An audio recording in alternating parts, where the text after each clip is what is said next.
우리가 세상의 소금으로 세상의 빛으로 그 역할을 다 해야 될 곳은 사람이 사는 세상이라겠죠. 자연적으로 세상에서 우리는 사람들을 의식하기 쉽다, 그렇게 말씀드렸습니다. 그런데 이제 하나님은 자기 자녀들에게 사람에게 보이려고 의를 행하지 않도록 주의할 것을 당부하셨습니다. 그래서 사람의 인정을 받는 것이나 사람의 보상 때문이 아니고 하나님의 인정과 하나님의 상을 바라보면서 살아라 하는 그런 삶의 정신을 우리에게 불어넣고 계신 거죠. 그래서 하나님 앞에서 산다 하는 그 코람데오의 정신, 그것이 우리 인생을 승리하게 만들어주는 길이라고 볼 수 있고, 우리 자신들이 익혀야 될 삶의 태도일 뿐 아니라 우리 자녀들의 몸에 익숙하게, 몸에 배이게 해주어야 될 삶이라, 그런 것을 우리가 나누었습니다. 이것이 분명 우리 사람의 힘으로 되지 않는다 하는 것을 우리가 알지만은, 그럼에도 불구하고 우리가 성령 충만하면은 또 가능한 것이기도 하다 하는 것을 배웠습니다. 그래서 여기에 우리의 신앙의 신비가 있다고 생각할 수 있습니다.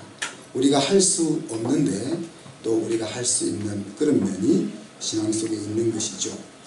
그래서 우리가 만약 사람을 두려워하거나 사람의 평판에 인생을 걸고 살면 자연스럽게 사람에게 보이려고 행동하게 될 것이고, 반대로 우리 하나님 아버지께 우리의 인생의 승리를 보여주기를 원하면서 또 하나님 아버지의 인정과 칭찬과 상을 기대하며 살아간다면 우리가 비록 연약함에도 불구하고 의연한 왕의 아들로 딸로 살아갈 수가 있을 것입니다.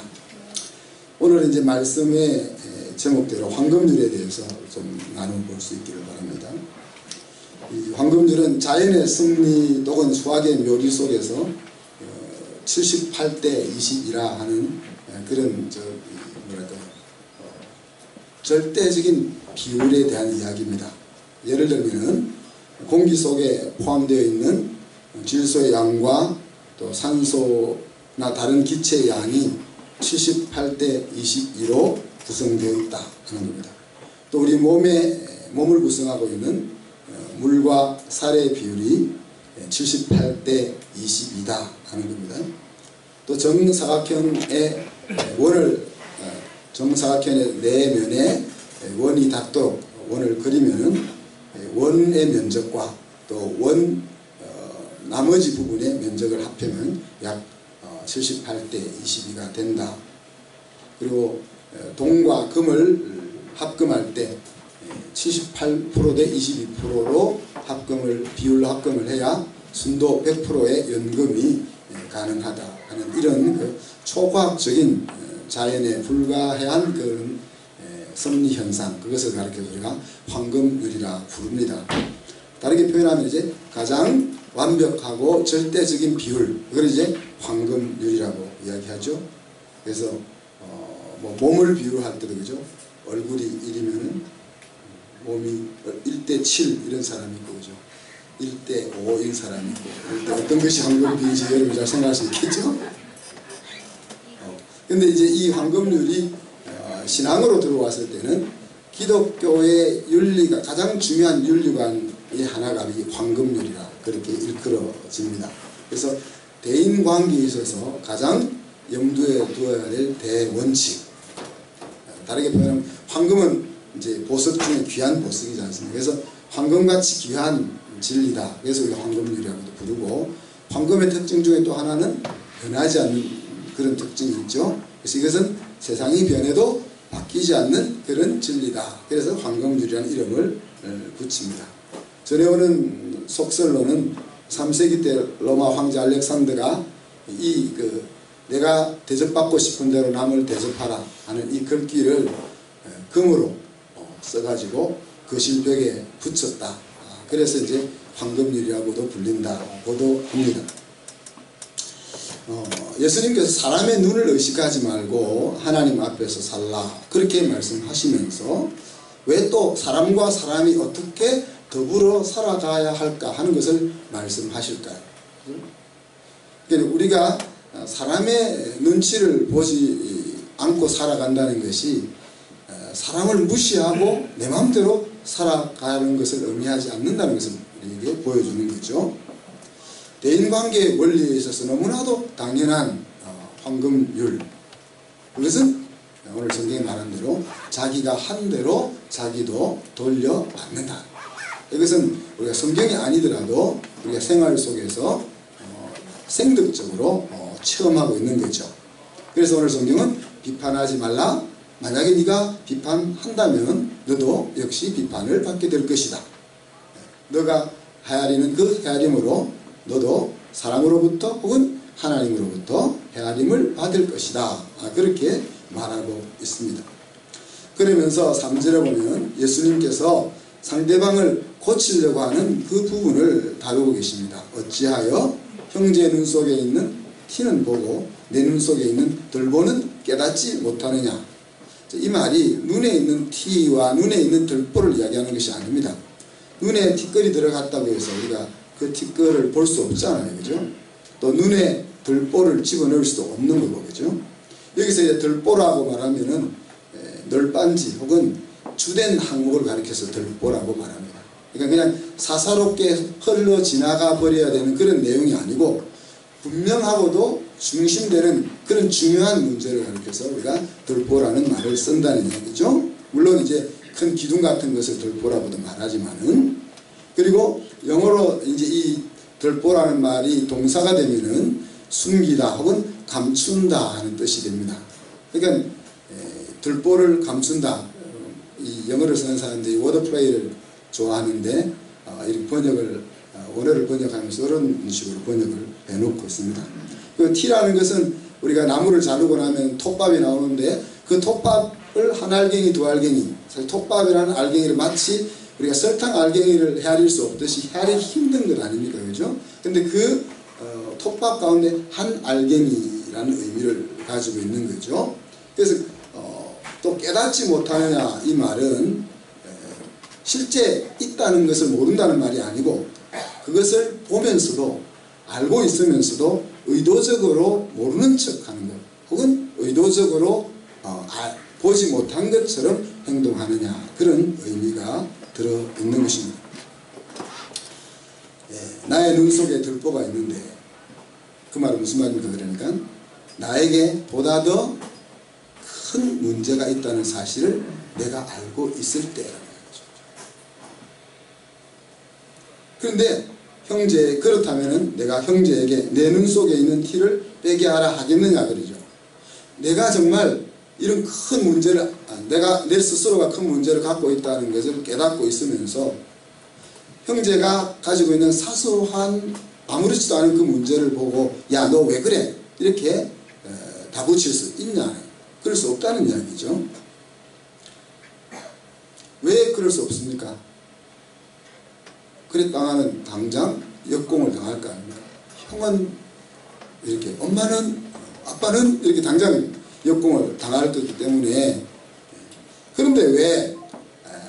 그래서 내가 그런 것이 있을 때는 다른 사람의 조그만 것을 우리가 시비 걸고 안 들어간다는 거예요. 우리가 지혜롭기 때문에. 그런데 왜 이렇게 들보가 있으면서 티끌을 가지고 문제시 삼는 일이 일어나겠냐는 겁니다. 황금률을 말하다가 예수님께서 5절에 갑자기 무슨 이야기를 합니까? 너 외식하는 자여, 그렇게 이야기하죠. 여기서 제자들을 손가락질을 가리키면서 야, 외식하는 자, 이렇게 지칭하는 것은 아니겠죠. 그죠? 사람에게 보이려고 하는 사람들이 가지고 있는 그 행동 패턴을 지적하고 있는 겁니다. 즉 어떤 지적질은 외식하기 때문에 가능해진다는 겁니다. 자, 내가 어떤 큰 문제를, 나에게 문제가 있다는 것을 내가 알고 있어요. 근데 상대방에게 아주 사소한 문제 있는 것을 보고 그 문제를 좀 고치고 싶어.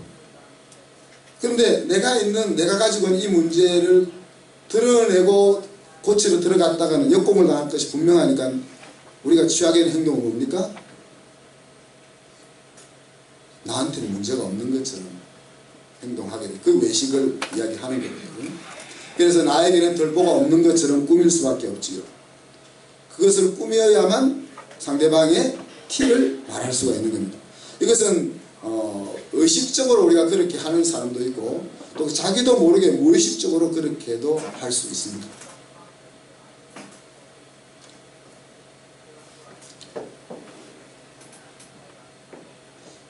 그래서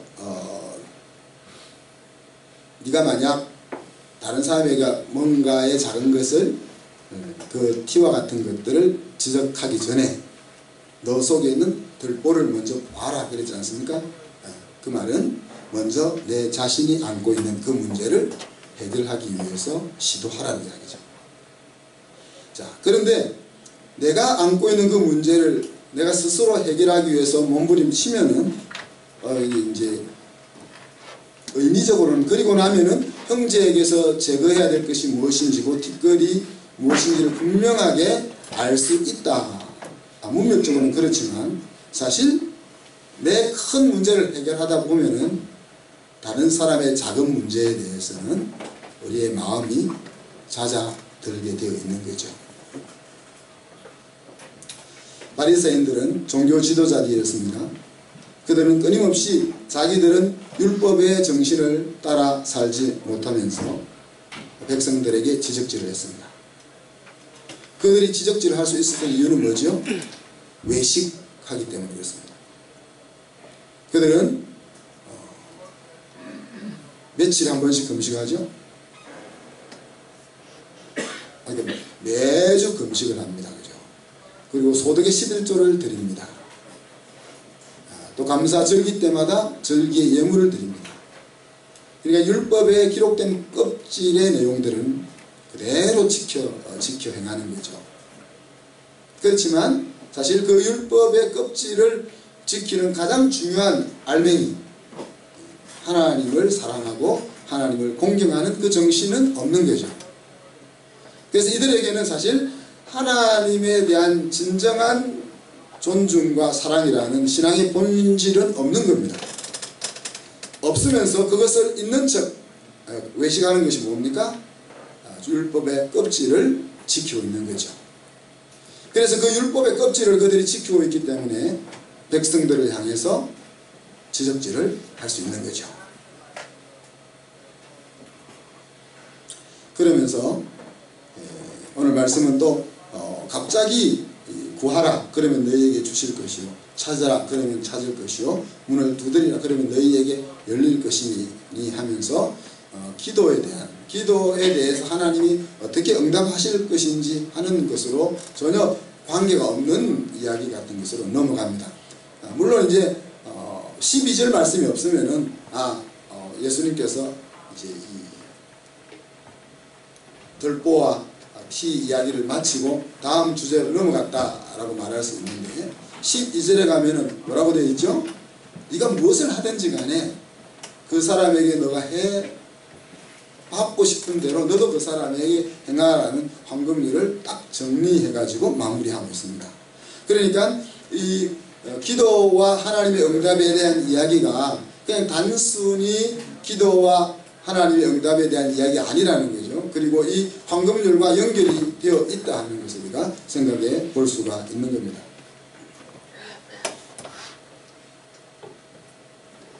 너희들이 하나님 앞에 기도하고 구하면 하나님 아버지는 구하는 자녀에게 반드시 좋은 것을 주실 것이다.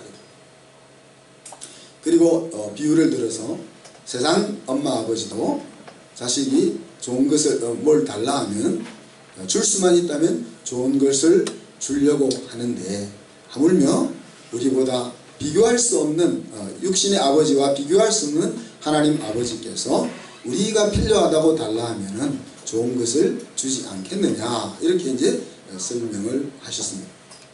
누가복음 6장 31절 38절에 가보면 이 산상설교의 이 들보와 티의 비유를 이어서 다른 각도에서 설명하면서 원수를 사랑하라 또 누구에게 되돌려 받을 것을 바라지 말고 꾸어주라 하나님 모르는 사람들도 자기를 사랑하는 사람은 사랑할 줄 알고 자기가 하나 베풀면 두 개를 돌려주는 그런 사람에게는 베풀 줄 안다.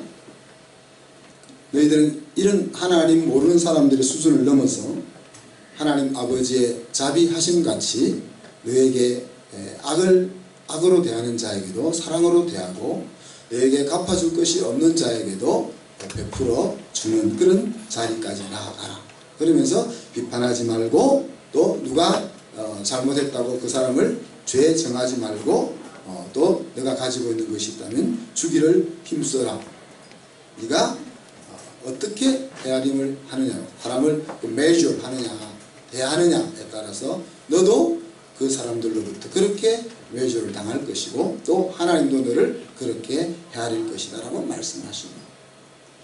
그래서 하나님 이 말씀이 이제 기도와 이 황금률을 연결시켜서 우리가 생각해 보면은 하나님은 자기 자녀들의 구하는 것을 좋은 것으로 다 주시는 분이라면은 자, 그 말은 우리가 하나님 앞에 좋은 것을 받기 위해서 하나님 앞에 기도해야 된다는 이야기인데 또 그 말이 다시 더 이어서 가면은 너가 정말 하나님이 자기 자녀들에게 주시는 좋은 것들을 받기를 원한다면은 너 또한 다른 사람에게 주는 삶을 살아야 되지 않겠냐 그렇게 말씀하고 있습니다. 우리는 이 말씀 속에서 1만 달란트라는 천문학적인 빚을 탕감받았던 왕의 신하가 200데나리온이라는 적지는 않지만 적지는 않지만 말이 좀 헷갈리네요. 쉽게 잊어버릴 정도의 적은 돈은 아니지만 자기가 탕감받은 것과는 비교할 수 없는 그 적은 돈에 대해서 용서하지 못했던 그래서 주인으로부터 임금으로부터 다시 인생이 망가지는 그런 자리로 되돌아가는 그런 이야기들을 기억해야 할 것입니다. 만약에 정말 우리가 하나님으로부터 큰 것을 받을 생각을 가지고 있다면 그것을 받은 사람처럼 우리는 작은 것들을 다른 사람에게 줄 수 있는 자리까지 가야 된다 하는 이야기죠. 자, 오늘 특별히 이제 여러분과 좀 나누고 싶은 이야기는 헤아림에 대한 부분입니다. 헤아리는 것은 이제 measure 한다 그래요. 자를 가지고 측정한다 그런 표현을 우리가 쓸 수가 있는데 이 헤아림을 할 때는 같은 눈금의 자를 좀 사용했으면 좋겠다 하는 겁니다. 자, 우리가 고쳐주려고 하는 마음을 가질 때 이 고쳐주려고 하는 생각에는 좋은 마음과 나쁜 마음이 함께 공존한다는 것을 생각해 볼 수가 있습니다. 사랑하는 사람이 저러면 안 된다는 생각에서 부모들은 또 교사들은 자녀들과 학생들에게 고쳐주려는 마음을 가지기도 하죠. 그런데 특히 이제 배우자와끼리는 나에게는 문제가 없고 당신에게는 문제가 있다는 생각으로 이렇게 고쳐주려고 하는 경우가 종종 발생하는 거죠.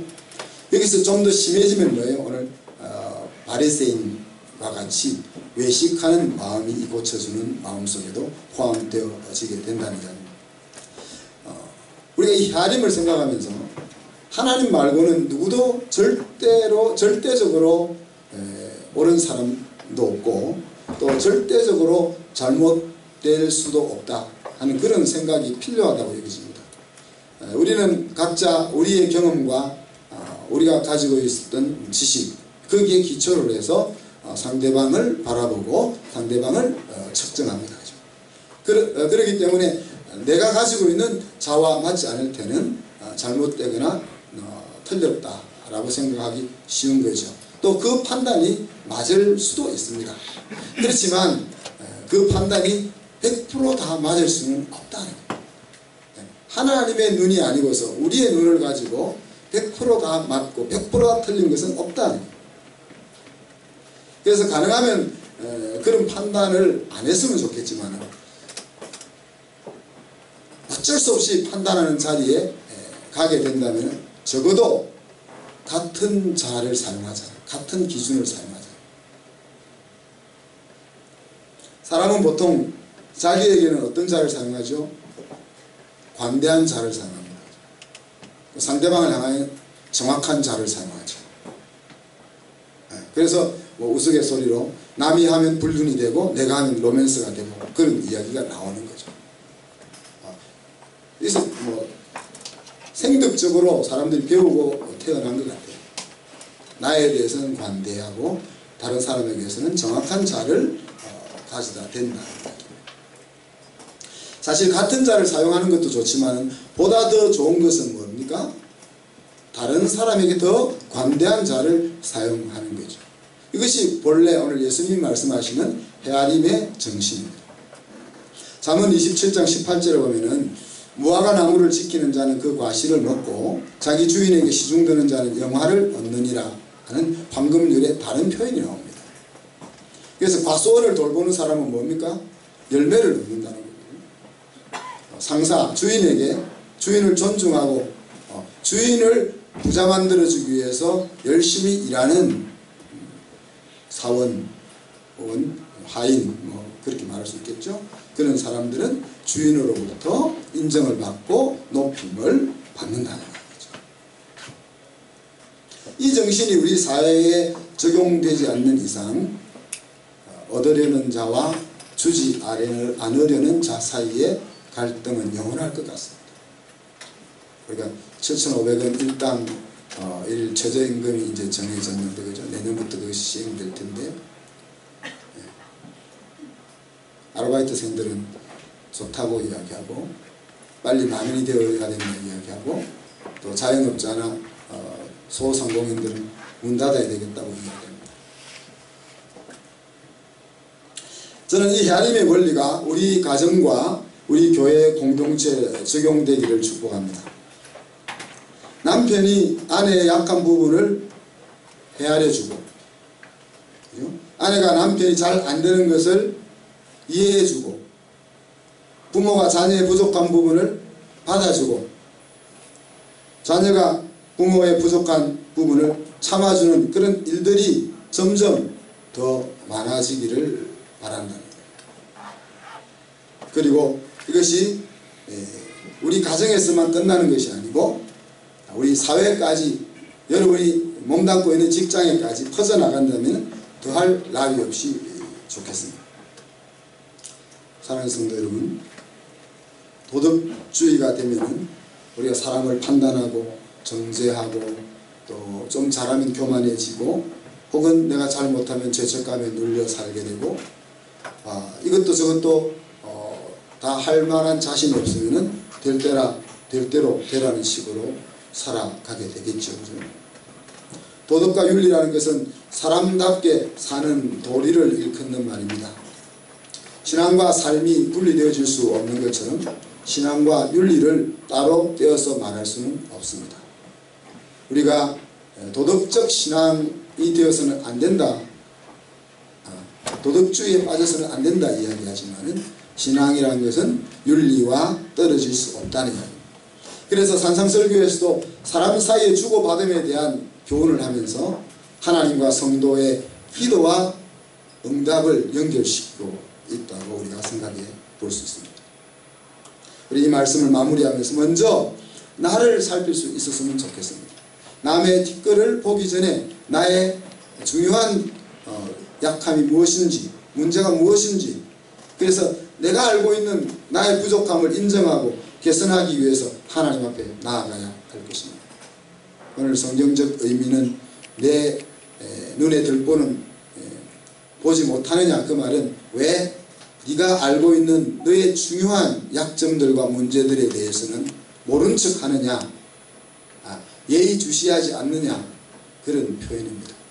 우리가 나에게 무엇이 문제가 있을까 3박 4일 기도하면서 찾을 것은 없어요. 그냥 이미 지금 이 상태에서 우리가 알고 있는, 지금 우리가 가지고 있는 신앙 수준에서 알고 있는 나의 약점과 나의 문제점이 있을 겁니다. 그것을 내가 숨기거나 감추거나 핑계하거나 변명하는 것이 아니라 이것은 나에게 있어서 한 문제야 라고 인정하는 것이 먼저 있어야 할 것입니다. 그러면은 남의 티를 보면서 내가 잘 되지 않는 것은 다른 사람도 쉽지 않을 거야 라는 생각이 들어오게 되는 겁니다. 그리고 우리는 내가 정말 사람들로부터 어떤 대우를 받기를 원하는지를 좀 정리해 볼 수 있었으면 좋겠습니다. 아마 대부분의 사람들이 무의식적으로 생각을 가지고 있겠지만은 내가 어떤 대우를 받으며 살겠다, 살았으면 좋겠다 하는 구체적인 생각들을 안 해보셨을 겁니다. 그러면서 남이 나를 무시한다든지 남이 나에게 좋지 않은 태도로 대하게 되면 마음이 상하는 거죠. 그래서 나는 사람들로부터 어떤 대우를 받고 싶은지 하는 것들을 좀 리스트를 해보면은, 그리고 리스트를 하고는 뭐 하는 거거든? 그러면 내가 먼저 상대방에 그렇게 대하는 연습을 끊임없이 할 수 있는 거죠. 이 끊임없이라는 하는데 사용되어야 될 것이 바로 신앙입니다. 한 번, 두 번은 우리가 할 수 있겠지만 끊임없이 인내하면서 이 일을 할 수 있는 것은 내 힘으로는 안 되는 것이죠. 그리고 상대방의 부족함을 티끌처럼 작게 볼 수 있는 그런 연습을 좀 자꾸 했으면 좋겠어요. 내 큰 거는 자동적으로 작게 보이고 상대방의 작은 것은 자동적으로 크게 보이는 이 눈을 졸보기 안경을, 오목렌즈 안경을 맞춰서 끼든지, 영적인 오목렌즈 안경을 맞춰서 끼든지, 그리고 마지막으로는 내 부족함은 태생적으로 작게 인식하는데 익숙한데 문제의 원인을 내 안에서 찾는 연습을 했으면 좋겠습니다. 물론 어떤 문제는 외적인 요인이 작용되는 것이 분명합니다. 그렇지만 우리가 어떤 문제가 일어났을 때 그 해결점을 외적인 요인을 제거하는 데 두지 말자는 이야기입니다. 밖에서 계속 원인을 찾게 되면요, 자기 자신의 힘을 키우지 못하고 불평과 불만에 쌓여 살아가게 됩니다.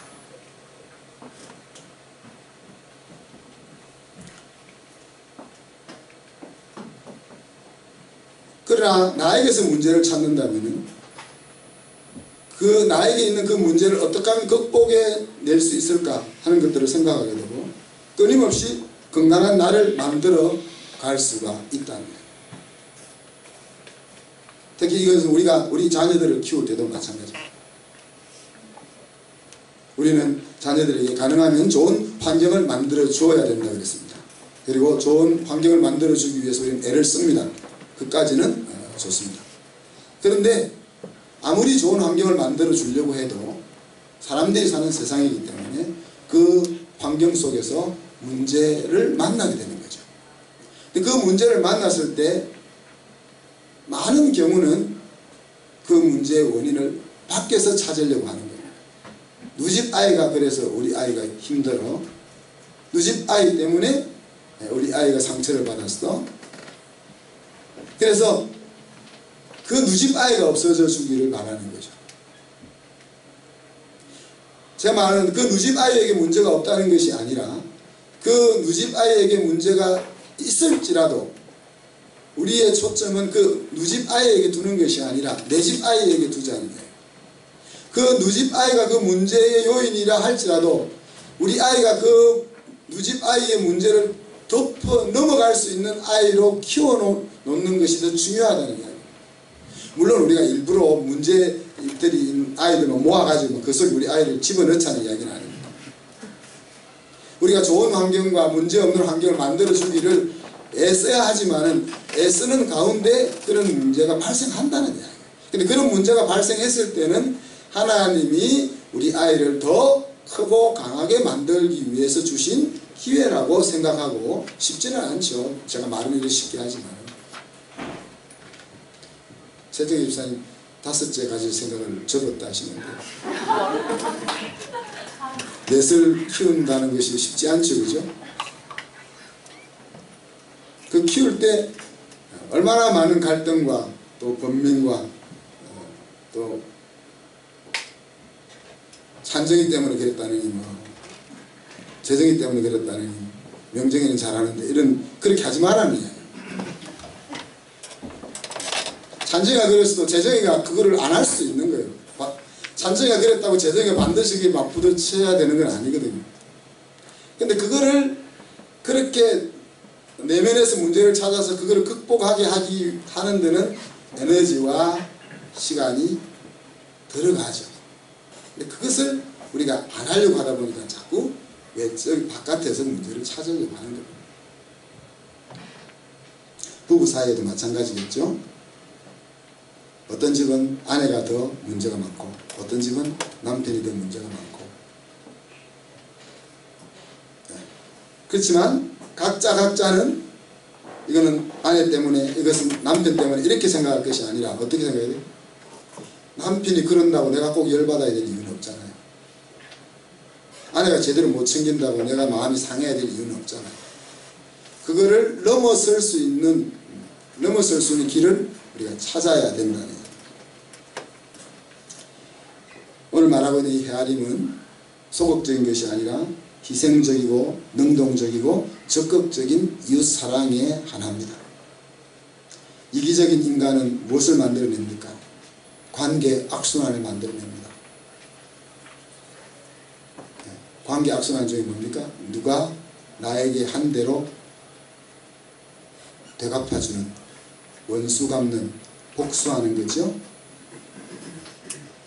그것을 끊어내는 위대한 말씀이 바로 오늘 이 헤아림인 것입니다. 그래서 헤아림의 원리가 저와 여러분의 가정에서부터 적용되어서 정말 천국을 맛볼 수 있기를 축복합니다. 아멘. 그리고 그 원리가 교회와 직장에까지 퍼져나갈 수 있기를 축복합니다. 아멘. 그래서 세상에 빛을 비추는 또 하나의 착한 형식이 이 헤아림으로 나타날 수 있기를 주님의 이름으로 축복합니다. 아멘. 기도하겠습니다. 하나님 아버지, 우리가 가까이 서로 사랑하며 서로 항상 가까이 하는 사람들 관계 속에서 헤아리지 못하고 상대방의 티를 들보보다, 나의 들보보다 더 크게 보는 이런 어리석은 행동을 취했던 것들을 용서해 주시고, 오늘 주님의 말씀처럼 내가 알고 있는 나의 약함과 또 나의 문제를 인정하고 하나님 앞에 그것을 가지고 나갈 뿐 아니라 상대방을 더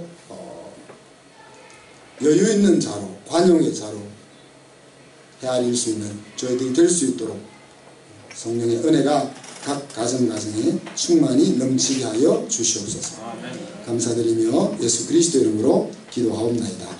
아멘.